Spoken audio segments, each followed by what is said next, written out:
Back in 2008, the world's economy, it almost came to a complete standstill.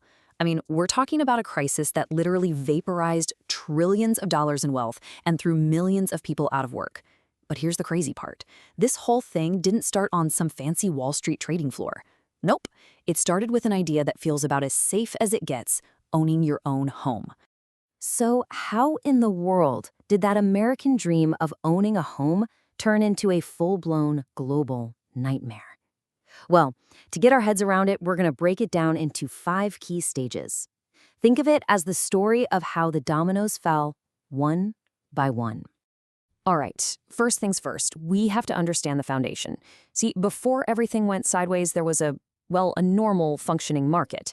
And right at the heart of it all was something called the credit market. So what is the credit market? Honestly, the easiest way to think about it is like the plumbing of the economy. It's the system that connects people who have money to save with people who need to borrow it, for a house, a car, maybe to start a business. It's the engine that really fuels economic activity for all of us. Okay, so if the credit market is the engine, how did it start to seriously overheat?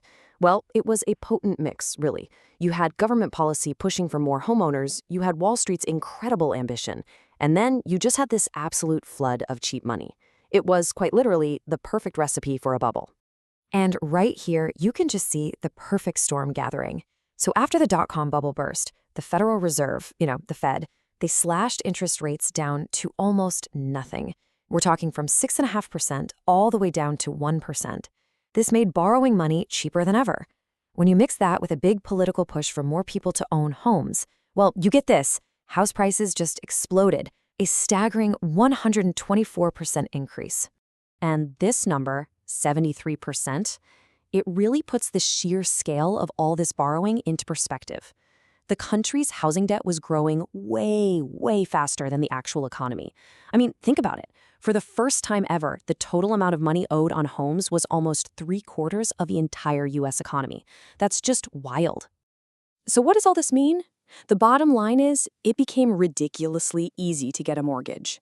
All the old standards? Right out the window. Lenders started handing out what they called subprime mortgages to people who, frankly, had pretty bad credit. It got even crazier. They had things called liar loans, where you literally didn't have to prove you had a job or anything. No income, no assets, no problem. Here's your loan. But hang on a second, this was a housing problem in the US, right? So how did that turn into a global catastrophe? Well, this is where a little financial, let's call it innovation, and a whole lot of Wall Street wizardry turned a small spark into an absolute inferno. Okay, so what they built was basically a factory for risk. It worked like this. Investment banks would buy up thousands of these risky subprime mortgages. Then they'd bundle them all together into something called a mortgage-backed security, or MBS. But they didn't stop there. They'd slice those up and repackage them into even more complex things called CDOs. Now, here is the absolutely crucial part. The credit rating agencies, the supposed referees, came in and stamped many of these toxic bundles with a AAA rating.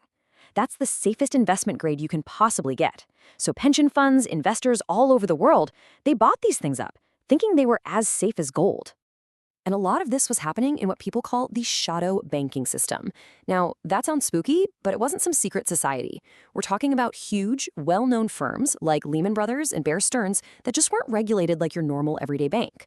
They were creating and trading trillions of dollars of these complex, risky assets, and in doing so, they were spreading the poison from the U.S. housing market into every single corner of the global financial system.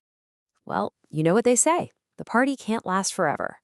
Sure enough, interest rates started to creep back up, and home prices, which everyone assumed would go up forever, finally started to fall.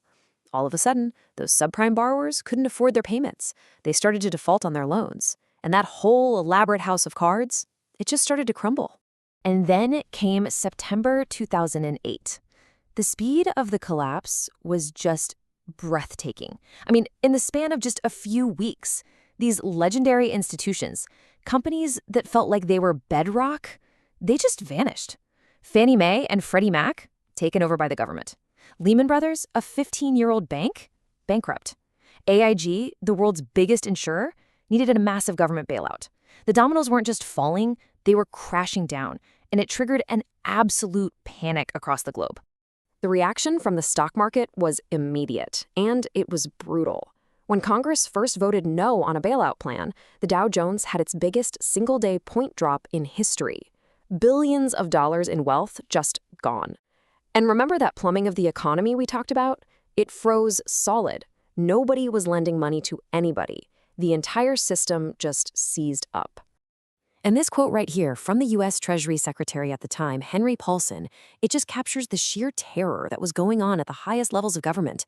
He said, if it doesn't pass, then heaven help us all. They weren't just worried about a bad recession anymore. They were staring into the abyss, afraid of a complete, total, global economic meltdown.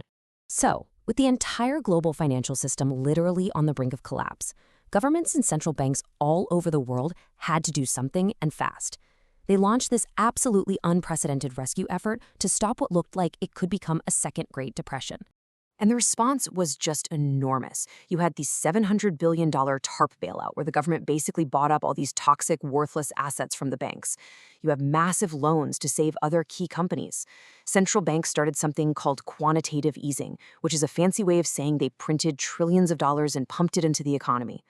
And a couple years later, a huge new set of rules called the Dodd-Frank Act was passed, all designed to make sure something like this could never, ever happen again. But the damage was already done. The crisis kicked off what we now call the Great Recession, and the human cost was immense. The unemployment rate doubled.